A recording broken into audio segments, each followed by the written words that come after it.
Hey, how's it going? Oliver from GGServers. I'm here to run you through how to download your Minecraft world onto your computer. Just for clarity, what we are downloading is the world itself, with your structures, objects, inventories, etc. Downloading this world does not carry over any server configuration, such as whether player versus player is enabled, difficulty, view distance, and other configurations found in the server.properties file.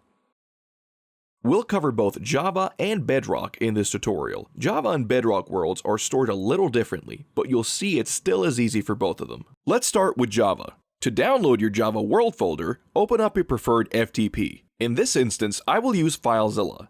The reason I do that is because worlds that have been in use for a long while tend to be large in size, and the Multicraft FTP does not work for larger files. It is always our recommendation to use an FTP program such as FileZilla or WinSCP to download or upload your files. Once your FTP is open, log in with your credentials. You can find out how to use FileZilla in the video linked somewhere on the screen now. Once you are logged in, you will see these three files. In my case, I have named my world Oliver for President just so it's easy to figure out which folders to pay attention to and of course, who to vote for. This is my main world folder. Technically, it is called Overworld, but to keep things simple, I will just call it the world folder. I have three folders like this because I have PaperSpigot, which is like the base vanilla game, but it has much better optimization and it offers plugin support. We recommend that you use this if you want to play basic Minecraft. A little side note for those who use it, if you want to use your world created on PaperSpigot in single player, you will have to go into the Nether and the End folders, take their dim1 and dim-1 folders, and put them in the main world folder. Moving on. For normal Java users, there would only be one world folder, like this. Java users have their Nether and End folders in the world folder already, unlike PaperSpigot. For you Bedrock users, you would have a worlds folder which stores all of your worlds, like this.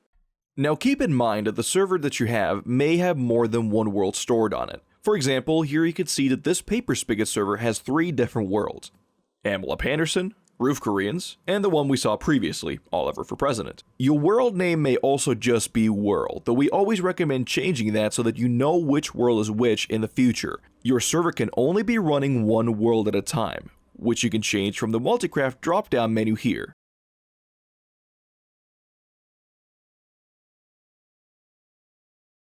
So whenever you download a world, make sure it's the right one. If you did unwittingly have three worlds on your FTP without realizing it, you can figure out which one is the most recent one by looking at what is selected in the world drop-down menu on Multicraft, if you did not just change that a moment ago when I was talking about it. And now we get to the actual download part. First, PaperSpigot. Hold down left mouse to drag over all the files, or select one and then hold down Control to select all the files individually. Then, right-click and download. Now Java. Right-click on the world folder and click download. Now Bedrock. Open the worlds folder, select the folder, and right-click to download. If it tells you file transfer failed, run FileZilla as an administrator. FileZilla will download your file to C/users by default. If you're doing this through the Multicraft FTP, it will download it to your default downloads folder. And that's it. Visit us at GGServers.com to get a server right now for as low as $240 for your first month. And be sure to join our community Discord at discord.gg/GGServers for giveaways, advertising your server, and getting help from some guys named Cookies or Munch who I hear are pretty okay.